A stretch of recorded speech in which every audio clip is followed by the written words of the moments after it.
afternoon, everyone.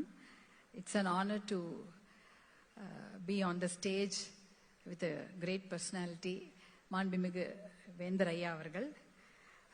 கவிஞர் இரா அருணாச்சலம் அவர்கள் எழுதிய யானைக்காதல் நூல் வெளியீட்டு விழா இந்த நிகழ்ச்சி இங்கு சிறப்பாக நடந்து கொண்டிருக்கின்றது. இதில் கலைமாமணி முனைவர் கரு நாகராசன் அவர்கள் தலைவர் தமிழ் பேராயம் அவர்களுக்கு முதற்கண் என் வணக்கத்தை தெரிவித்துக் கொள்கின்றேன். உங்களுடைய அருமையான வரவேற்புரைக்கு என்னுடைய மனமார்ந்த நன்றிகளை தெரிவித்துக் கொள்கின்றேன். மாண்புமிகு வேந்தர் ஐயா அவர்களுக்கு என்னுடைய மனமார்ந்த நன்றிகளையும் வணக்கத்தையும் இந்த நேரத்தில் தெரிவித்துக் கொள்கின்றேன். ஐயா அவர்கள் உழைப்பால் உயர்ந்த ஒரு மாமனிதர், விவசாயி, ஆசிரியர், பேராசிரியர், கல்வியாளர், வேந்தர், நிறுவனர், பாராளுமன்ற உறுப்பினர் என்று அவர் இடம்பெறாத துறைகளே இல்லை எனலாம். அவர் ஒரு மிகப்பெரிய ஒரு தமிழ் பற்றாளர். எத்தனையோ குடும்பங்களுக்கு உதவி செய்து அவர்களை மேலே கொண்டு வந்த ஒரு தன்னலமற்ற ஒரு எப்படி சொல்றதுன்னா, அப்படிப்பட்ட ஒரு குடும்பங்களுக்கு உதவி செய்திருக்காங்கன்னு சொல்லிட்டு எத்தனை பேர் எங்கிட்ட சொல்லுவாங்க. என்னுடைய கணவர் மருத்துவர் அன்புமணி அவர்கள் அவருடைய தாராள குணமும் உதவும் குணத்தை பற்றி நிறைய முறை என்னிடம் சொல்லியிருக்கிறார்கள். அதே போல அறிவியல், அரசியல், ஊடகம், சினிமா என்று எல்லாவற்றிலும் தாங்கள் வெற்றி முத்திரை பதித்த ஒரு அருமையான ஒரு கல்வியாளர். அவரோடு இந்த மேடையை பகிர்ந்து கொள்வதில் எனக்கு மிகுந்த மகிழ்ச்சி, மிகுந்த பெருமையும் கூட. உங்களுக்கு என்னுடைய பணிவான வணக்கத்தை தெரிவித்துக் கொள்கின்றேன். அடுத்ததாக எங்களுடைய அன்பு சகோதரர் திரு ஓசை காளிதாசன் ஐயா அவர்களுக்கும் என்னுடைய மனமார்ந்த நன்றிகளை தெரிவித்துக் கொள்கிறேன். எத்தனையோ பசுமை தாயகம் நிகழ்ச்சியில நாங்க அவருடைய உரையை கேட்டிருக்கின்றோம். எத்தனையோ கல்லூரிகளிலும் பள்ளிக்கூடங்களிலும் அவருடைய உரைகளை கேட்டிருக்கிறோம். அவர் ஏதாவது ஒரு ஆர்டிக்கல் எழுதினார்னா முதல்ல எங்களுடைய சுற்றுச்சூழல் குரூப்ல அது பரவிடும். அந்த அளவுக்கு அவருடைய செயல்பாடுகள் இருக்கும். எங்களுக்கு எல்லாருக்கும் ரொம்ப பிடிக்கும். நிறைய விஷயங்களை நாங்கள் பசுமை தாயகத்துல வேற ஒரு தளத்துல தான் நாங்க பயணிக்கிறோம். எப்படி ஆறுகளை காப்பாற்றுவது, நீர் மேலாண்மை, இப்படிதான் நாங்க பயணிக்கிறோம். ஆனா எங்களுடைய அன்பு சகோதரர் ஓசை காளிதாசன் ஐயா அவர்கள் பாத்தீங்கன்னா பயோடைவர்சிட்டி அந்த விஷயத்துல அவருடைய அந்த விஷயத்த அவர்கிட்டதான் நாங்க கத்துக்குவோம். உயிரி பன்மையை பற்றியெல்லாம் அவர்கிட்ட நாங்க தெரிந்து கொள்வோம். அவருக்கு என்னுடைய மனமார்ந்த நன்றிகளை நான் தெரிவித்துக் கொள்கின்றேன். இங்கு உட்கார்ந்திருக்கும் அனைத்து துறையிலிருந்து வந்திருக்கக்கூடிய கலை அறிவியல் மாணவர்களுக்கு என்னுடைய மனமார்ந்த வாழ்த்துக்கள். ஏன்னா இது ஒரு சிறப்பான துறை. இதுதான் நம்மளுடைய நாட்டை உருவாக்கக்கூடிய ஒரு துறைகள்ல நீங்க படிக்கிறீங்க. உங்களுக்கு என்னுடைய மனமார்ந்த வாழ்த்துக்களை தெரிவித்துக் கொள்கின்றேன். இந்த யானைக்காதல் நூல் வெளியிட்டு இங்க கதாநாயகனாக அமர்ந்து கொண்டிருக்கும் கவிஞர் இரா அருணாச்சலம் அவர்கள், இந்த பெருமைமிகு SRM கல்வி குழுமத்தின் வளாக நிர்வாகி அவர்களுக்கு மனமார்ந்த வாழ்த்துக்களை தெரிவித்துக் கொள்கின்றேன். இந்த யானைக்காதல் அப்படின்னு அவர் எனக்கு முதல்ல சொல்லியிருந்தாரு. அப்புறம் அவருடைய 3 கவிதை புத்தகங்களையும் எனக்கு கொடுத்திருந்தாரு. ரொம்ப அழகா இருந்தது. அந்த கவிதை புத்தகங்களையும் நான் முழுதாக வாசித்தேன். அதே போல யானைக்காதல் புத்தகமும் முழுதாக வாசித்தேன். ஏன்னா அதுல ரொம்ப இன்ட்ரெஸ்டிங்கா இருந்தது. நீங்க பாத்தீங்கன்னா நிறைய பிக்சர்ஸ், அதுல வரைபடை டிராயிங்கும் இருந்தது, புகைப்படங்கள், ஒளிப்படங்களும் இருந்தது. அதே சமயம் அதை பத்திய ரொம்ப ஈஸி ரீட், ரொம்ப நீங்க சீக்கிரமா படிச்சிடலாம் அப்படிதான் இருந்தது. ஆனா ஒரு விவிட் டிஸ்கிரிப்ஷன். இப்ப நீங்க ஒரு இடத்துக்கு போறீங்க, ஒரு காட்டுக்கு போறீங்கன்னா அந்த காடை பத்திய ஒரு டிஸ்கிரிப்ஷன். இல்ல நாங்க ஒரு இடத்துக்கு போறோம், அது வீடு இப்படி இருந்தது, இவ்வளவு நேரம் நாங்க போனோம் அப்படின்னும் போது அதை பற்றிய ஒரு காட்சி கற்பனையை அழகா எழுதி இருக்கிறாரு. அது நமக்கு புரியுது. அப்ப நம்மளே அந்த காட்டுக்குள்ள போற மாதிரியும், நம்மளே அவர் சின்ன வயசுல அவர் வீதியில யானைகளோட எப்படி அதை நம்மள எல்லாருமே பாத்தீங்கன்னா எல்லா ஊருக்கும் யானைங்க வரும். தேர்ல விழால வருவாங்க, அப்படி இல்லைன்னா ஏதாவது ஒரு திருவிழானா கண்டிப்பாக யானைகள் தெருவுல வரும். நம்மளாம் போய் சந்தோஷமா பார்ப்போம், பயத்தோடையும் போய் பார்ப்போம்.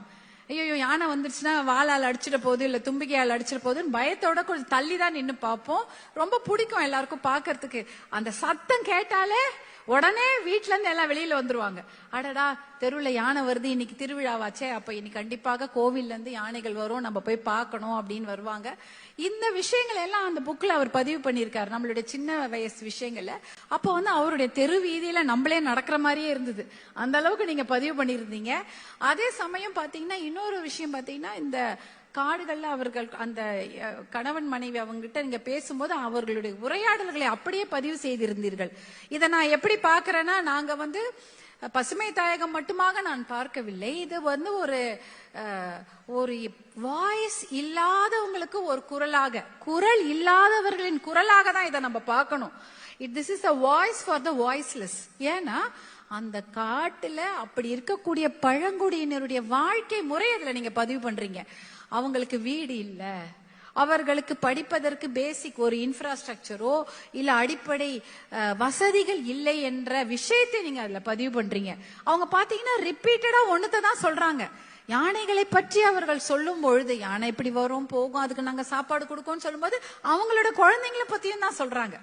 அவங்க குடும்பத்தோட குடும்பமா இருக்கும்போது அவர்கள் படிக்கின்ற கஷ்டத்தை சொல்றாங்க. ஆனா அது அவங்க ஒரு ஏத்துக்கிட்ட மாதிரியும் இருக்கு. பாத்தீங்கன்னா அவங்க யாரும் அதை குறையாவே சொல்லல. ஏன்னா ஐயோ எனக்கு வீடு இல்லையே, என் பசங்களுக்கு படிப்பு இல்லையே, இல்ல என் பசங்களுக்கு தக்க நேரத்துல ஒரு உதவி வந்திருந்தா அந்த குழந்தை பிழைச்சிருக்கும். அவர்களுடைய பாத்தீங்கன்னா குடும்பத்துல நிறைய சோக நிகழ்வுகள் நடந்திருக்குது. ஏன்னா உடம்பு சரியில்லாம மருத்துவ வசதி இல்லாம நிறைய பேர் இறந்திருக்கிறாங்க அவங்களுடைய பிள்ளைகளே. அந்த விஷயங்கள் எல்லாம் அவங்க பதிவு பண்றாங்க. ஆனா அதை வந்து அவங்க ஒரு பெரிய குறையாவோ இல்ல வந்து இவங்க ஆட்சியாளர்கள் மேல குறை இல்ல மருத்துவத்துறை மேல குறை அப்படிலாம் சொல்லல. இது கடவுளா நமக்கு கொடுத்தது போல இருக்குன்ற மாதிரி அவங்க அதை ஏத்துக்கிட்டு பேசுறாங்க. அப்பதான் ரொம்ப கஷ்டமா இருக்கு. ஐயோ பாவம், சாதாரணமா நமக்கு கிடைக்கக்கூடிய ஒரு விஷயம் கூட அந்த ஊர்ல இருக்கிற மக்களுக்கு கிடைக்கலையே. அப்படித்தானே இந்த யானைகளுக்கு என்ன வேணும்னு தெரியல. அவங்க காட்டுல இருக்கிறாங்க, அவங்க நல்லா இருக்கிறாங்க. ஆனா அந்த காடை போய் நம்ம ஆக்கிரமிக்கும் பொழுது அவங்களுக்கு எங்க போகிறது தெரியாம தான் எல்லா ஊருக்கும் வருவாங்க. இன்னைக்கு கூட நேத்து கூட பாத்தீங்கன்னா ஒரு டிவில வந்து ஒரு வீடியோ வைரலா இருந்தது. ஒரு கரடி வந்து ஒரு காம்பவுண்ட்ல ஏறி குதிச்சு அழகா போகுது மனுஷால் மாதிரியே. அது ஒரு வீடியோ பார்த்தேன். அதே போல நம்ம ரொம்ப ரொம்ப ரொம்ப காமனான வீடியோன்னா சிறுத்தை புலி எல்லாம் நடமாடுது. இரவுல பாத்தீங்கன்னா நடுவுல பெரிய ரோடு இருக்கும், இந்த பக்கம் காடு இருக்கும், அந்த சிறுத்தை புலி நடமாடிட்டு இருக்கும். இதெல்லாம் வந்து ரொம்ப ரொம்ப ரொம்ப இன்னைக்கு நம்ம அரிதான காட்சிகள்லாம் கிடையாது, அடிக்கடி நடக்கக்கூடிய நிகழ்வுகளாக தான் நம்ம பாக்குறோம். ஏனென்றால் அந்த அவர்கள் வாழும் வாழிடங்கள் வந்து குறைஞ்சுகிட்டே போகுது, சுருங்கிக்கிட்டே வருது. அவர்களுடைய இடங்கள் ஆக்கிரமிக்கப்பட்டு அவங்க குறைஞ்சிக்கிட்டே வர்றதுனால வேற வழி இல்லாம இவங்க நம்ம வாழற இடத்துக்குள்ள அவங்க வந்துடுறாங்க. நம்ம தான் அவங்க இடத்துக்கு போயிட்டோம், அவங்க நம்ம இடத்துக்கு வரல. அதான் உண்மையான விஷயம். நாம தான் அங்க அவங்களோட இடத்துல போய் ஆக்கிரமிச்சிட்டோமே தவிர அவங்க நம்ம காட்டுக்குள்ள நுழைஞ்சிடுச்சு, பயிரை போட்டு மேய்ஞ்சிடுச்சு, அவங்க வந்து யானைகள் அட்டகாசம் அப்படிலாம் இல்ல. மனிதர்கள் போய் அட்டகாசம் செஞ்சதுனால்தான் யானைகள் வந்து நம்மளுடைய காட்டுகள் வந்து அட்டகாசம் செய்யுது. அந்த மாதிரி ஒரு விஷயமா தான் நம்ம அதை பார்க்கணும். இந்த குரல் இல்லாதவர்களுக்கு குரலாக இந்த புத்தகம் யானை காதல் வந்திருப்பதில் எனக்கு ரொம்ப ஒரு பெரிய மகிழ்ச்சி. வாழ்த்துக்கள் தம்பி அருணாச்சலம் அவர்களே. ஏன்னா இதுல நீங்க அதை தைரியமா பதிவு பண்ணிருக்கீங்க. அவங்களுக்கு என்னென்ன பிரச்சனை இருக்கோ அதை அவங்க சொல்றாங்க, ஆனா அவங்க குறையா சொல்லல. ஆனா நாம அதை பார்க்கணும். ஐயோ அவங்களுக்கு இதெல்லாம் இல்லையா, அதை கொடுக்கணும்ன்றதுதான் நம்மளுடைய வேலை. அதே போல நிறைய விஷயங்களை நம்ம இந்த நான் கூட பார்த்தேன், இந்த கேரளால ஒரு யானை ஒண்ணு கொம்பன் நினைக்கிறேன். அவங்க பாத்தீங்கன்னா எப்ப பார்த்தாலும் ரேஷன் கடையில தான் வருவாங்க.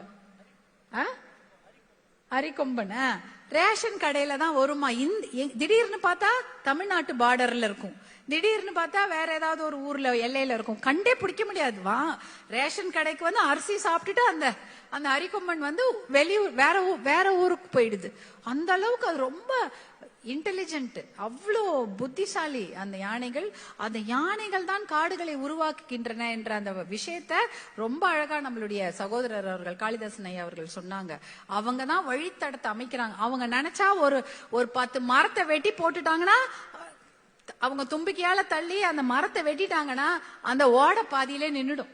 ஓடையோட வழியை அவங்க மாத்திடுவாங்க. ஓடை எந்த வழியில போகுது, ஒரு சிற்றோடை போயிட்டு இருக்குன்னு வச்சுங்க, புரூக்குன்னு சொல்றல போயிட்டு இருக்குன்னு வச்சுங்க, அந்த வழியில அது ஒரு 10 மரத்தை போட்டு அவங்க முட்டிக்கிட்டு சாட்சி அந்த ஓடையோட வழியே அவங்களால மாத்த முடியும். காடுகளை உருவாக்குபவை நம்மளுடைய யானைகள் தான். இந்த மாதிரி ஒரு விஷயங்கள்லாம் நம்ம பேசிட்டு இருக்கிறோம். இதுல வந்து யானை காதலை மட்டுமல்லாமல் இன்று நம்மளுடைய காடுகளை பற்றி நாம் பேச வேண்டிய ஒரு கட்டாயத்தில் இருக்கிறோம். ஒரு 2 விஷயம் தான் நான் உங்ககிட்ட சொல்லணும். பாத்தீங்கன்னா இங்க வெஸ்டர்ன் காட்ஸ் நம்ம மிக மிக கொடுத்து வச்சவங்க. நம்ம எங்க இருக்கோம் தெரியுங்களா? வெஸ்டர்ன் காட்ஸ் பக்கத்துல இருக்கோம். அதாவது மேற்கு தொடர்ச்சி மலை. It is one of the biodiversity hotspots of the world. அங்க இல்லாத விஷயமே கிடையாது. அவ்வளோ ஃப்ளோரா ஃபோனா அத்தனை விஷயங்கள் அந்த வெஸ்டர்ன் காட்ஸ்ல இருக்கு. அந்த வெஸ்டர்ன் காட்ஸ்ல வந்து இப்ப உங்களுக்கு ஒரு விஷயம், தமிழ்நாட்டில் இருக்கிறீங்க, உங்க எல்லாருக்கும் தெரியும் மேக்கேதாட்டுன்ற இடம் வந்து வெஸ்டர்ன் காட்ஸ். அதாவது காவேரி உருவாகிற இடம் பாத்தீங்கன்னா எங்க உருவாகுது?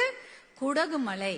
அதாவது வெஸ்டர்ன் காட்ஸ்ல மேற்கு தொடர்ச்சி மலை கூர்குல உருவாகி கர்நாடகாவில போய் வந்து தமிழ்நாட்டுக்குள்ள நுழையுது. தமிழ்நாட்டுக்குள்ள நுழையிற இடம் தான் பிலிகுண்டுன்னு சொல்லுவாங்க. அது நான் வந்து தர்மபுரி மாவட்டத்தில் வருது. என்னுடைய சட்டமன்ற தொகுதி இல்ல, பட் பிலிகுண்டுன்றது தர்மபுரி மாவட்டத்தில் வருகிறது. அதாவது மேக்கேதாட்டுனா என்ன அர்த்தம்னா ஆடு தாண்டுகின்ற பூமி. தமிழ்ல வந்து அந்த ஊருக்கு ஆடு தாண்டின்னு தான் பேரே மேக்கேதாட்டுவுக்கு. அதே போல பிலிகுண்டுனா புலிகள் இருக்கக்கூடிய விழம். பிலின்றது கன்னட பாஷையில போல இருக்கு. தமிழ்ல வந்து புலிகள் நடமாடும் இடம் தான் பிலிகுண்டு. அந்த பிலிகுண்டுல தான் வந்து காவிரி தாய் நம்ம தமிழ்நாட்டுக்குள்ள வராங்க. கிருஷ்ணகிரி மூலமாகவும் வருவாங்க.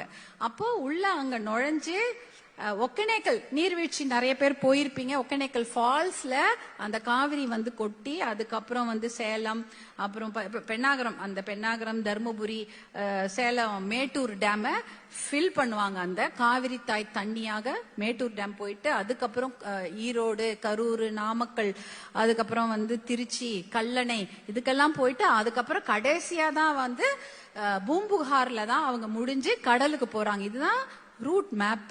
இதுல பாத்தீங்கன்னா அவங்க காவிரி தாய் ஓடுற இடம் கர்நாடகால இருக்கு இல்லையா, அது முழுக்க முழுக்க சரணாலயங்கள் இருக்கக்கூடிய பகுதி, வைல்ட் லைஃப் சாங்சுவரிஸ் அதிகமாக இருக்கக்கூடிய பகுதி. அதாவது அந்த காவிரி பேசின் இருக்குல்ல, அந்த காவிரி பேசின் சுத்தி இந்த பக்கமும் இந்த பக்கம் சரணாலயங்கள் நிறைய இருக்கிறது. குறிப்பாக காவேரி வைல்ட் லைஃப் சாங்சுவரி, வனவிலங்கு சரணாலயம், காவேரி சரணாலயம். அதே போல மாதேஸ்வரன் மலை சரணாலயமும் அதை சுத்தி தான் இருக்கிறது. அதற்கப்புறம் பிலிகிரி ரங்கசாமி கோவில் டைகர்ஸ் சாங்சுவரி, பிலிகிரி ரங்கசாமி கோவில் புலிகள் சரணாலயம், காப்பகமும் அங்கதான் இருக்கு. கிட்டத்தட்ட காவிரியை சுத்தி இததான் இருக்கு. இப்ப மேக்கேதாட்டுன்றது தமிழ்நாட்டுல இருந்து ஒரு 4 கிலோமீட்டர் தூரத்துல தான் இருக்கு. மேக்கேதாட்டு டேம் கட்டி விட்டார்கள் என்றால், மேக்கேதாட்டு டேம் கட்டக்கூடாதுன்னு நம்ம சொல்லிட்டு இருக்கிறோம். மேக்கேதாட்டு டேம் கட்டிட்டாங்கன்னா இத்தனை சரணாலயங்களும் தண்ணியில முழுகிடும். ஏன்னா நீங்க யோசிச்சு பாருங்க, ஒரு டிஎம்சினா என்ன? ஒரு டிஎம்சி அப்படின்னா ஒரு அடி கியூப் எடுத்துக்கோங்க. அதாவது 1000 million cubic feet of water. 1000 என்றால் 3 0, மில்லியன் என்றால் 10 லட்சம், 1 லட்சம்னா 5 0, 10 லட்சம்னா 6 0. இந்த 6 0வும் 1000ல இருக்கிற 3 0 சேர்ந்தா 9 0. அப்ப ஒரு அது கியூபிக் ஃபீட்னா ஒரு அடி இருக்கு இல்லையா, ஒரு அடி ஸ்கேல். அந்த ஒரு அடி ஸ்கேல்ல நீங்க வந்து ஒரு கியூப் பண்ணிட்டீங்கன்னா அதுதான் ஒரு கியூபிக் ஃபீட்.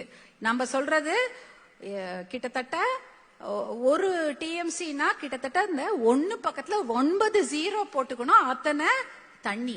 அப்ப அந்த ஒரு அடி கியூபுக்குள்ள எத்தனை தண்ணினா 28 லிட்டர் பிடிக்கும். அப்ப 28 பக்கத்துல இத்தனை ஜீரோவும் போட்டுக்கோங்க, 9 லிட்டர் ஆஃப் தண்ணி தான் ஒரு டிஎம்சி தண்ணி. இத்தனை டிஎம்சி தண்ணி எங்க தேக்கி வைப்பாங்க? அதுக்கு டேம் கட்டினாங்கன்னா எங்க தேக்கி வைக்க முடியும்? இது வந்து மேக்கேதாட்டுல அவங்க கட்ட போற டேம் உடைய அளவு எவ்வளவு தெரியுங்களா? 70 டிஎம்சி. அப்பனா எவ்வளவு பெரிய இடம் தேவைப்படும் பாருங்க. எவ்வளவு பெரிய இடத்துல அந்த தண்ணீரை அவங்க தேக்கி வைக்க போறார்கள் என்றால் கிட்டத்தட்ட 12,000 ஏக்கர். 12,000 ஏக்கரும் தண்ணீரில் மூழ்கிவிடும். அந்த தண்ணீர்ல மூழ்கும் போது என்னெல்லாம் அதுல மூழ்குது தெரியுங்களா? நான் சொன்ன இத்தனை வைல்ட் லைஃப் சாங்சுவரிஸும் அதுல மூழ்கிடும். புலிகள் முழுகிவிடும், கரடிகள் முழுகிவிடும். 4 கொம்பு மான் என்பது அந்த இடத்துல மட்டும்தான் இருக்குது. எங்க மேக்கேதாட்டு நான் சொல்றேன்ல, அந்த இடத்துல மட்டும்தான் இருக்கு. அந்த 4 கொம்பு மான்லாம் அதுலயே முழுகிடும். அதுக்கப்புறம் பாத்தீங்கன்னா சாம்பல் நிற மலை அணில் அப்படின்னு சொல்லுவாங்க. அணில் ஒரு ஸ்பெஷல், அது வந்து ரொம்ப வெளியூர்ல எல்லாம் பார்க்க முடியாது, அங்க மட்டும் தான் பார்க்க முடியும். அந்த அணில்லாம் அந்த தண்ணியில முழுகிடும்.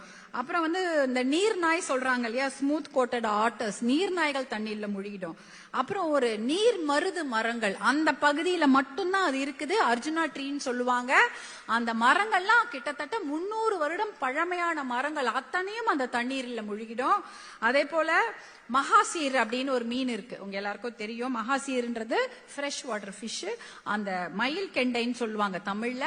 அங்கதான் அந்த மீன்கள் இருக்கு, அதுவும் தண்ணியில முழுகிடும்னா அவ்வளவு பெரிய டேம் தண்ணியில எல்லாம் அது சர்வைவ் ஆகாது. உங்களுக்கு தெரியும் அது எப்படி, அதுக்குன்னு ஒரு அளவுகோல் இருக்கும், அதுல எல்லாம் இருந்தாதான் அது இருக்கும். அதுக்கு சரியான இதெல்லாம் இல்லைன்னா அந்த மீன்கள்லாம் வளராது. இப்படிதான் இருக்கு.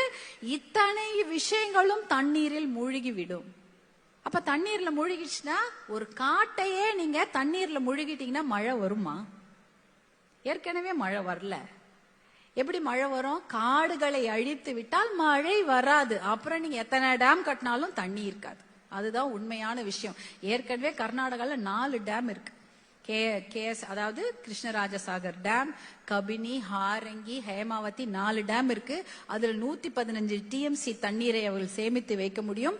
இந்த மேக்கேதாட்டுவை கட்டிவிட்டார்கள்னா 185 டிஎம்சி தண்ணீரை அவங்க தேக்கி வச்சுட்டாங்கன்னா தமிழ்நாட்டுக்கு தண்ணி வராது. ஏன் தெரியுங்களா? நான் அரசியல் சொல்ல வரல, இது வந்து எக்கலாஜிக்கல் இம்பேலன்ஸ் பத்தி மட்டும் இல்ல, எக்கலாஜிக்கல் டிசாஸ்டர், அதை பத்தி தான் இங்க சொல்ல வரேன். இத்தனை மிருகங்களும் தண்ணீரில் மூழ்கி விட்டா மழை வராது, காடு அழிஞ்சிச்சுன்னா மழை வராது, நமக்கு தண்ணி முதல்ல வராது. நீங்க காவிரியை சும்மா விட்டீங்கனாலே அது ஒழுங்காவே நம்ம ஊருக்கு வந்திருக்கும். அங்க டேம கட்டி தண்ணியை சேர்த்து வச்சுட்டா தமிழ்நாட்டுக்கு தண்ணி வராது. தமிழ்நாட்டுக்கு தண்ணி வரலன்னா என்ன ஆகும்? டெல்டா பாலைவனமாகிவிடும். டெல்டான்றது எல்லாருக்கும் தெரியும் இல்லையா?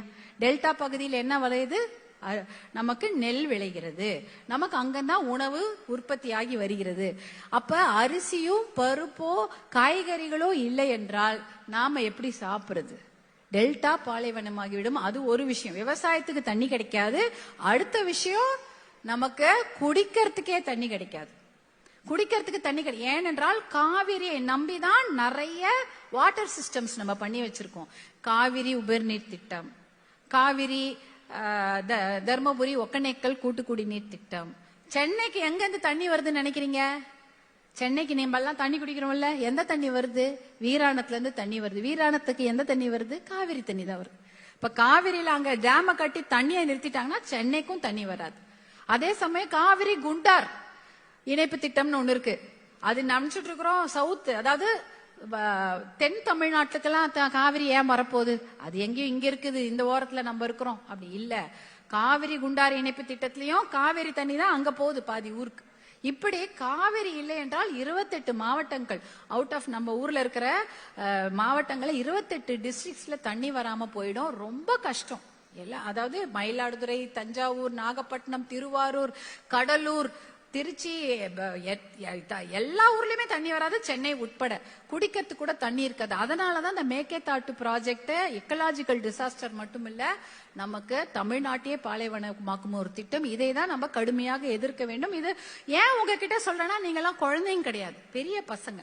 உங்க எல்லாருக்கும் இந்த விஷயம் தெரியணும், எது நம்மள நாளைக்கு அஃபெக்ட் பண்ணணும்னு உங்களுக்கு விஷயம் தெரிய வேண்டும். ஏன்னா இந்த ப்ராஜெக்ட் வந்துச்சுன்னா நம்ம தமிழ்நாட்டுக்கு தண்ணி கிடைக்காது, ரொம்ப கஷ்டம். குடிக்கிறதுக்கு கூட தண்ணி இருக்காது, விவசாயத்துக்கு தண்ணி இருக்காது, சாப்பாடு இருக்காது. அப்படின்ற விஷயத்த நீங்கள் தெரிந்து கொள்ளுங்கள். நாங்க கிட்டத்தட்ட 4 நாட்கள் பசுமை தாயகம் சார்பாக மருத்துவர் அன்புமணி அவர்கள் கரம் கோர்ப்போம், காவிரி காப்போம், மேகதான அடை கட்டுவதை தடுப்போம் என்ற ஒரு நிகழ்ச்சியை 4 நாட்கள் தொடர்ந்து நடத்தினாங்க. பில்லிகுண்டு, பெண்ணாகரம், தர்மபுரி, நான் சொன்னேன்ல அந்த ரூட் மேப், காவிரி தாய் நம் தமிழ்நாட்டில் எவ்வளவு தூரம் ஓடுறாங்களோ அது வரைக்கும் அதை நடைபயணம் நடத்தினாங்க. யோசிச்சு பாத்தீங்கன்னா, கர்நாடகால 320 கிலோமீட்டர் தான் காவிரி தாய் ஓடுறாங்க. ஆனா நம்ம ஊர்ல 420 கிலோமீட்டர் ஓடிக்கொண்டிருக்கிறார்கள். நமக்கு 400 டிஎம்சி தண்ணீர் வர வேண்டும், ஆனா கொடுக்கறது 177 டிஎம்சி தண்ணி தான். பாத்தீங்கன்னா கேரளாக்கு 30 டிஎம்சி, அதே சமயம் பாண்டிச்சேரிக்கு 7 டிஎம்சி, கர்நாடகாவுக்கு 284 டிஎம்சி தான். இவ்வளவுதான் அவங்களுக்கு டிஎம்சி. ஆனா தமிழ்நாட்டுக்கு தான் அதிகமான உரிமை, 404 டிஎம்சி. ஆனால் அதை குறைச்சு இன்னைக்கு 177 டிஎம்சி ஆக்கிட்டாங்க. என்னடா இது மேக்கேதாட்டு பற்றி சொல்றாங்க, யானைக்கும் இதுக்கும் என்ன சம்பந்தம் நினைக்காதீங்க. This is one of the biggest elephant corridors of the place. Mekedatu dam கட்டிட்டா எலிபென்ட் காரிடார்னா என்ன தெரியுங்களா? யானைகள் ஒரு இடத்துல இருக்காது. யானைகள் கர்நாடகா, தமிழ்நாடு, ஆந்திரா இதெல்லாம் சுற்றி நடந்துகிட்டே இருக்கும். இந்த எலிபென்ட் காரிடார் தண்ணியில முழுவிடுச்சுன்னா யானைங்க எங்க போகும்? உயிரோடவே இருக்க முடியாது. ரொம்ப கஷ்டம். இந்த மாதிரி விஷயங்கள் எல்லாம் நாம் தடுக்க வேண்டும் என்பதற்காக தான் இந்த மேகதாட்டு டேம கட்டுறதை தடுக்கிறதுக்கு தமிழ்நாடு மிகப்பெரிய போராட்டத்தை செய்து கொண்டிருக்கிறது. நீங்க ஸ்டூடெண்ட்ஸ் உங்களுக்கு அதெல்லாம் நீங்க விழிப்புணர்வு ஏற்படுத்தி கொள்ளுங்க. எத்தனை விழிப்புணர்வு உங்களால செய்ய முடியுமோ எல்லாருக்கும் கொண்டு போய் சேருங்க. தப்பு அப்படின்ற விஷயத்த நீங்க புரிந்து கொள்ளுங்கள். அந்த விழிப்புணர்வை மற்றவங்களுக்கும் கொண்டு போய் சேருங்கள் என்பதுதான் என்னுடைய ஒரு வேண்டுகோள். அதே போல பள்ளிக்கரணை எங்க இருக்கு? நமக்கு பக்கத்திலேயே இருக்கு. பள்ளிக்கரணை மார்ஷ்லாண்ட்ஸ் பத்தி எல்லாருக்கும் தெரியும். மார்ஷ்லாண்ட்னா என்ன நினைக்கிறீங்க? சதுப்பு நிலம். சதுப்பு நிலம்னா என்ன? நிலமும் இருக்கும், 3 விதமான தண்ணி.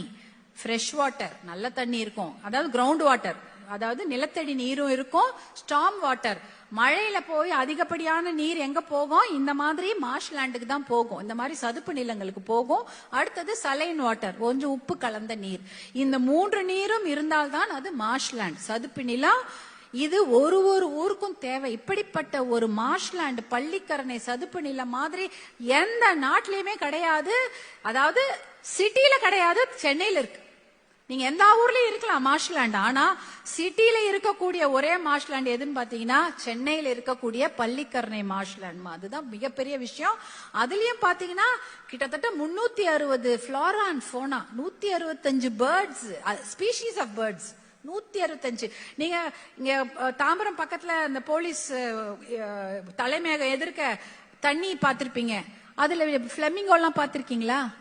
பிங்க் கலர், ரோஸ் கலர்ல இருக்கும். அதெல்லாம் நம்ம ஊர் பறவையே கிடையாது. வெளிநாட்டுல இருந்து வலசை வரும் பறவைகள், மைக்ரேட்டரி பேர்ட்ஸ், பெலிகன்ஸ் எத்தனையோ வருது. வெளிநாட்டுல இருந்து ஆயிரக்கணக்கான கிலோமீட்டர் பறந்து நம்ம ஊர் சென்னையில வந்து உட்காருது. எதுக்கு? இந்த மார்ஷ்லாண்ட்ல இருக்கிற தண்ணிக்காகவும் அதுல இருக்கக்கூடிய வாழ்விடத்துக்காகவும் தான் அந்த பறவைகள் வருது. அதுல இருக்கக்கூடிய மீன் வகைகள், தவளை வகைகள், பாம்பு எத்தனையோ இருக்கு. பிளான்ஸ்லாம் அவ்வளோ இருக்கு அந்த மார்ஷ்லாண்ட். ஆனா முதல்ல 1967ல அதோட அளவு எவ்வளவு தெரியுங்களா? 12,500 ஏக்கர்ஸ். இன்னைக்கு எவ்வளவு தெரியுங்களா? 2,500 ஏக்கர்ஸ். அப்படியே 6 மடங்குல இருந்து 1 மடங்கு குறைஞ்சு போச்சு. 2,500 ஏக்கர்ஸ் தான் இருக்கு. ஏன் பள்ளிக்கரணை மார்ஷ்லாண்ட் ரொம்ப முக்கியம் நீங்க கேட்கலாம். எதுக்குங்க? அது என்ன பேர்ட்ஸ் தானே, அனிமல்ஸ் தானே, ஃபிஷ் தானே, அது மட்டும் இருக்க போகுது, நமக்கு இடம் இல்லைல்ல, நம்ம வீடு எங்க போறது அப்படின்னு நீங்க யோசிக்கிறீங்க. மழை பெய்தால் தமிழ்நாட்டுக்கு பாத்தீங்கன்னா 2 மழை தான். North east monsoon, south west monsoon, வடகிழக்கு பருவமழை, தென்மேற்கு பருவமழை. இவையெல்லாம் மாசம் 45 நாள் கொட்டணும். ஆனா இப்ப எப்படி கொட்டுது? 10 நாள்ல கொட்டி முடிஞ்ச 3 நாள்ல அவ்வளோ மழையும் கொட்டி சென்னை வெள்ளக்காடாகிறது. 2015 2015ல சென்னை வெள்ளக்காடாகி என்ன ஆச்சு? அசோக் நகர் வரைக்கும் போட் விட்டு இருந்தோம். தெரியும்ல, நிறைய பேர் டிவில பாத்திருப்பீங்க. ஆனா உங்க ஸ்டூடெண்ட்ஸ்க்கு உங்களுக்கு ஞாபகம் இருக்குமா தெரியல. 2015ல சென்னையில் வெள்ளம் வந்த போது அத்தனையும் வெள்ளக்காடாகிச்சு. தண்ணி போவதுக்கு இடம் இல்ல. ஒரு மழை கொட்டுனா அந்த தண்ணி வந்து கடலுக்கு போகணும். எந்த இடத்துக்கு போய் சேரும் தெரியுமா? எல்லாமே வந்து இந்த மாதிரி மார்ஷ்லாண்ட்ஸ்ல போய் சேர்ந்துரும். இந்த மழையோட தண்ணி என்ன, அதிகப்படியான தண்ணீரை உறிந்து கொள்வது பள்ளிக்கரணை சதுப்பு நிலம் தான். நீங்க கரணை அப்படின்னாலே வாட்டர் ஹோல்டிங் பாடி, தாங்கல் அப்படின்னாலும் வாட்டர் ஹோல்டிங் பாடி தான். எத்தனை தாங்கல் இருக்கு? ஐயப்பன் தாங்கல், வேடந்தாங்கல். வேடந்தாங்கல் எவ்வளவு பேர்ட்ஸ் வருது? எல்லாம் அந்த இடத்துல தண்ணீர் தேங்கி நிற்கும், அந்த இடத்துல பறவைகள் வரும். அதே போலதான் கரணை, இந்த பீர்க்கங்கரணை, எத்தனையோ கரணைகள் இருக்கு. இதெல்லாம் வந்து தண்ணீரை சேர்த்து வைக்கக்கூடிய இடங்கள், மழை நீர் வடிகால்கள் தான் இவை. நீங்க இந்த இடத்துல சுத்தி வீடு கீடு எல்லாம் கட்டிட்டோம்னா மழை எங்கேயுமே போகாது. அந்த தண்ணி எல்லாம் நம்மள சுத்தி வந்துட்டு இருக்கோம். 1 வாரம் 10 நாள் பள்ளிக்கூட வளாகமா இருக்கட்டும், கல்லூரி வளாகமா இருக்கட்டும், வீடா இருக்கட்டும், தெருவா இருக்கட்டும், தண்ணி எல்லாம் வெள்ள தண்ணி அங்கேயேதான் இருக்கும், போறதுக்கு வழியே இருக்காது. இதற்காக தான் இந்த மார்ஷ்லாண்டை நம்ம பத்திரமா பாத்துக்கணும். ஏன்னா நீங்க இப்ப கூட நிறைய அதனால பிரச்சனைகள் வந்து கொண்டிருக்கு. வீடு கட்டணும், அந்த இடத்துல வந்து டெவலப் பண்ணணும்னு கேக்குறாங்க. ஏனென்றால் அது பிரச்சனை என்ன ஆகும்னா, நீங்க கான்கிரீட்டோ இந்த கன்ஸ்ட்ரக்ஷன் ஒர்க்கோ பண்ண ஆரம்பிச்சீங்கன்னா மழை வரக்கூடிய அந்த மழை நீர் வெள்ள நீர் வரக்கூடிய அந்த பாதையை அடைத்து விடுவீர்கள். அப்புறம் எப்படி அந்த வெள்ள நீர் வந்து பள்ளிக்கரணை மார்ஷ்லாண்டுக்கு வரும்? வரவே வராது. அதே போல வீடுகள் நிறைய கட்டி விட்டீங்க, இல்ல பெரிய பெரிய ஏதோ ஃபேக்டரியோ இல்ல மாலோ எல்லாம் கட்டிட்டீங்கன்னா அந்த அந்த அபார்ட்மெண்ட்ல இருக்கக்கூடிய அத்தனை பேரும் அந்த கிரவுண்ட் வாட்டர் நிலத்தடி நீரை தான் உபயோகிப்பாங்க. அப்ப நிலத்தடி நீரோட மட்டம் குறைஞ்சிச்சுன்னா மார்ஷ்லாண்டுக்கு நல்ல தண்ணி கிடைக்காது. இத்தனை விஷயங்களும் இருப்பதனாலதான் நம்ம பள்ளிக்கரணை சதுப்பு நிலம் ப்ரொடெக்ட் பண்ணணும். அதை நம்ம காப்பாத்தினாதான் நமக்கே நாளைக்கு குடிக்கிறதுக்கு தண்ணி இருக்கும். தண்ணி வாட்டர் நிலத்தடி நீர் குறைய குறைய காவிரி நீர் வேற வராம மேற்கே கட்டிட்டாங்கன்னு வச்சுங்க, நிலத்தடி நீரும் இல்லைன்னு வச்சுக்கோ, எந்த தண்ணியை வச்சு நம்ம வாழறது? வாழவே முடியாது. அதனாலதான் நம்ம இந்த இயற்கை வளங்களை பாதுகாக்க வேண்டும். நம்ம சிட்டில இது மிகப்பெரிய ராம்சார் சைட்டில் இருக்கு. ராம்சார்ன்றது ஒரு ஊரு ஈரான்ல. அந்த ஊர்ல பள்ளிக்கரணை மார்ஷ்லாண்டை ரெகக்னைஸ் பண்ணி இதை வந்து ப்ரொடெக்ட் பண்ணணும்னு சொல்லிட்டு கையெழுத்து போட்டு வந்திருக்கோம். யார்? இந்தியாவே போய் போட்டு வந்திருக்கு. கிட்டத்தட்ட இந்தியாவில் 100 வாட்டர் பாடிஸை கண்டு அவங்க ஐடென்டிஃபை பண்ணி அதை ப்ரொடெக்ட் பண்ணுங்கன்னு சொல்லியிருக்காங்க. அதுல ஒன்று பள்ளிக்கரணை இருக்குது. அதே சமயம் இந்தியாவுடைய சட்டம் வெட்லாண்ட்ஸ் ஆக்ட் ஆஃப் இந்தியான்னு ஒன்று இருக்கு. 2017 போடப்பட்ட சட்டம். அது என்ன சொல்லுது? எந்த ஊரா இருந்தாலும் சரி 5 ஏக்கருக்கு மேல் இருக்கக்கூடிய வாட்டர் பாடிஸ் நீர்நிலைகளை வரையறைப்படுத்தி அதை பத்தி நீங்க ஆவணத்தை வெளியிடுங்கன்னு சொல்றாங்க. எல்லா ஊர்லயும் பண்ணிட்டாங்க, தமிழ்நாட்டை தவிர. 5 ஏக்கர் நிலம், 5 ஏக்கருக்குள்ள இருக்கிற வாட்டர் பாடிஸ், அதுக்கு மேல எத்தனை வாட்டர் பாடிஸ் இருந்தாலும் அத நீங்க நோட்டிஃபை பண்ணுங்க, கெசட்ல கொண்டு வாங்க. அதை முதல்ல டிமார்க்கெட் பண்ணணுங்க. அதை வச்சு எவ்வளவு அளவு இருக்கு, எவ்வளவு இருக்கு, அதுல என்னென்ன இருக்குன்னு எல்லாத்தையும் நீங்க வந்து மார்க் பண்ணி நீங்க வந்து அதை கெசட்ல கொண்டு வாங்கன்னு சொல்லியிருக்காங்க. இது வரைக்கும் அது பண்ணவே இல்லை. எல்லா ஊர்லயும் பண்ணிருக்காங்க, தமிழ்நாட்டுல பண்ணல. கிட்டத்தட்ட 7 வருஷமா அப்படியே இருக்கு. அதே போல போன வருடம் வந்து பாத்தீங்கன்னா நம்மளுடைய ஹைகோர்ட் சென்னையில சொல்லியிருக்காங்க, இன்னும் 3 மாசத்துல டிசம்பர் மாசம் வந்து ஒரு ஆணையிட்டு இருக்காங்க ஹைகோர்ட்ல. நீங்க வந்து உடனடியாக இந்த சதுப்பு நிலங்கள், இந்த நீர்நிலைகளை உடனே ஆவணப்படுத்தி நீங்க அதை வெளியிடுங்க, அது பேரெல்லாம் வெளியிடுங்கன்னு சொல்லியிருக்காங்க. இது வரைக்கும் பண்ணல. 2 மாசம் 7-8 மாசம் ஆயிடுச்சு. இது வந்துட்டோம், நம்ம ஜூலை மாசமே வந்துட்டோம். அதனாலதான் பெரிய பிரச்சனைகள் வந்து கொண்டிருக்கிறது. பள்ளிக்கரணை சதுப்பு நிலத்தை அனைவரும் காப்பாற்ற வேண்டும். அப்படி இருந்தால்தான் நமக்கும் நம்ம பிள்ளைகளுக்கும் வருங்கால சந்ததியினருக்கும் குடிக்கவாது தண்ணி இருக்கும். அதனால இதையெல்லாம் மனதில் வைத்துக்கொண்டு நீங்க மாணவ செல்வங்கள் இருக்கிறீங்க, எப்படி ஒரு புக்ல நிறைய விஷயங்கள்லாம் நம்ம படிக்கிறோமோ அந்த விஷயத்துல நீங்க வாங்கிட்டாலும் இந்த விஷயத்தை நீங்க தெரிந்து கொண்டு எல்லோரிடமும் சொல்லுங்கள் என்று உங்களை எல்லாம் அன்போடு கேட்டுக்கொள்கின்றேன். எனக்கு நிறைய கவிதையெல்லாம் எனக்கு ரொம்ப பிடிச்சிருந்தது அருணாச்சலம். இதுல அணை திறக்க நீர் பெற பெரும் போராட்டம், ஆர்ப்பரிக்கும் ஆர்ப்பாட்டம், இதெல்லாம் நடக்கணும். நடந்தாதான் வந்து ஒரு பெரிய விஷயம் நடக்கும். சும்மா 10 பேர் போய் போராட்டம் பண்ணதில்ல, அத்தனையும் பேரும் மாணவ செல்வங்கள்ல இருந்து எல்லாருமே இப்போ ஆர்ப்பாட்டம் செய்தால்தான், நம்ம சத்தம் கேட்டாதான் ஆனா கட்ட மாட்டாங்க. இது வந்து உங்க வருகை பதிவேட்டில் உன் பெயர் இல்லையா, அதுல எனக்கு பிடிச்ச கவிதை. அதுக்கப்புறம் பாத்தீங்கன்னா 6 குளங்களை காத்திட அலைக்கடலென வா, அன்பு மழை பொழிந்திட அறம் செய்ய வா அப்படின்னு அது ஒரு கவிதை. கதிராமங்கலத்தை பத்தி எழுதியிருந்தீங்க. அதாவது அந்த 6 குளங்களை காப்பாத்திட நம்ம எல்லாரும் போனோம். எங்களை மாதிரி என்ஜிஓஸ் மட்டும் போராட்டம் பண்ணா பத்தாது. அரசியல்வாதிங்க மட்டும் சட்டமன்றத்திலே நாடாளுமன்றத்திலே இதை பத்தி பேசினா பத்தாது. மக்களாகிய நீங்கள், மாணவ செல்வங்களாகிய நீங்க பேசினாதான் அதுக்கும் எல்லாருக்கும் எல்லாரும் சொல்றாங்கடா, பசங்க எல்லாமே சொல்றாங்க, அப்பனா இது ஏதோ பெரிய விஷயம் போல இருக்கு, நம்ம வந்து இதுக்கு காது கொடுத்து கேட்கணும்னு விஷயம் நினைச்சுப்பாங்க. அதே போல சாமிங்க சொல்லட்டும்னு ஒரு புக்ல, நுகத்தடி என்ற புக்ல சாமிங்க சொல்லட்டும் என்ற தலைப்பில் கவிதை. டே சின்னவனே, உன் கடலை காடெல்லாம் கம்பெனிங்க வரப்போகுதான், நடுவுலவனே நீ நட்டு வச்ச பனையெல்லாம் பாழா போகுதான் அப்படின்ற மாதிரி நல்ல ரோடு போட்டு நாட்டு மக்களுக்கு நல்ல செய்தி ஒண்ணுன்னு சொன்னது யார்? இந்த ரோடு தான் போட்டுட்டு இருப்பாங்க. நம்ம வந்து டெவலப்மெண்ட்டுக்கு அகைன்ஸ்ட் கிடையாது, யாருமே வந்து ஒரு நல்ல திட்டங்களுக்கு எதிரி கிடையாது. நல்ல திட்டங்கள் வேண்டும், ஆனால் அது நீடித்த வளர்ச்சியுடைய சஸ்டைனபிள் டெவலப்மெண்டா இருந்தாதான் அது நல்ல திட்டம். ஒரு 10 வருஷத்துல அது காலாவதியா போச்சுன்னா அது நல்ல திட்டமே இல்லை. அந்த திட்டத்தை செய்து நாளைக்கு மக்கள் தண்ணீர் பிரச்சனையில அவஸ்தைப்பட போறாங்க, குடிநீர் பிரச்சனையில அவஸ்தைப்பட போறாங்க, சாப்பாடு இல்லாம கஷ்டப்பட போறாங்க, சுற்றுச்சூழல் பாதிப்பு ஏற்பட போது, இரும்ப போறாங்க, தும்ப போறாங்க, அவங்களுக்கு கேன்சர் வரும்னா அது அப்படிப்பட்ட திட்டங்களே தேவையில்லை என்பதுதான் எங்களுடைய கருத்து. இதையெல்லாம் நீங்கள் மனதில் வாங்கிக் கொண்டு நிறைய விஷயங்களை நீங்கள் எடுத்து செல்ல வேண்டும். நம்ம 42,000 ஏரி இருந்தது, இன்னைக்கு 26,000 ஏரி தான் இருக்கு, காணாம போயிடுச்சு. இருக்கிறதையாவது நம்ம காப்பாற்ற வேண்டும் என்று கேட்டுக்கொண்டு நீங்கள் எல்லோரும் நிறைய விஷயங்களை தெரிந்து கொள்ளுங்கள், உங்களுடைய வாழ்க்கையில நல்ல விஷயங்களுக்காக குரல் கொடுங்கள் என்று கூறிக்கொண்டு இந்த வாய்ப்பை எனக்கு அளித்த அன்பு சகோதரர் அருணாச்சலம் அவர்களுக்கும் எங்களுடைய முனைவர் மாண்புமிகு வேந்தர் ஐயா அவர்களுக்கும் எங்களுடைய அன்பு சகோதரர் காளிதாசன் அவர்களுக்கும் முனைவர் கணேஷ் இங்க நீங்களா இதை தொகுத்து வழங்கி கொண்டிருக்கும் ஜெய் அவர்களுக்கும் அழகிய வரவேற்புரை வழங்கி எங்களை வரவேற்ற அன்பாக வரவேற்ற கரு நாகராசன் அவர்களுக்கும் மற்றும் மாணவ செல்வங்களுக்கும் இங்க வந்து இருக்கும் எங்களுடைய பசுமை தாயகம் சார்பாக வந்திருக்கும் அத்தனை நல்ல உள்ளங்களுக்கும் என்னுடைய மனமார்ந்த நன்றியை தெரிவித்துக் கொள்கின்றேன். நன்றி, வணக்கம்.